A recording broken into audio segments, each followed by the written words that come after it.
నమస్కారం. ఈటీవీ 360కి స్వాగతం. ముందుగా ప్రధానాంశాలు. అన్ని రంగాల అభివృద్ధి ధ్యేయంగా కేంద్ర బడ్జెట్. సంస్కరణలు కొనసాగిస్తూనే సబ్బండ వర్గాల సంక్షేమానికి పెద్దపీట. వేతన జీవులకు 12 లక్షల వరకు పన్ను మినహాయింపులు. ప్రజల కొనుగోలు శక్తిని పెంచేందుకే చర్యలన్న కేంద్రం.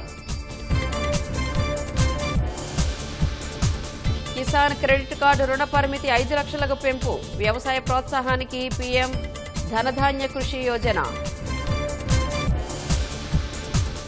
సూక్ష్మ చిన్న తరహా పరిశ్రమ వర్గాలపై బడ్జెట్లో వరాలు. ఇక ఎంఎస్ఎంఈకి ఇచ్చే రుణం రెట్టింపు. వచ్చే 3 ఏళ్లలో జిల్లా ఆసుపత్రుల్లో డే కేర్ క్యాన్సర్ సెంటర్లు. 36 రకాల ఔషధాలపై దిగుమతి సుంకం రద్దు. ఇది ప్రజా సంస్కరణల బడ్జెట్ అని కొనియాడిన ప్రధాని.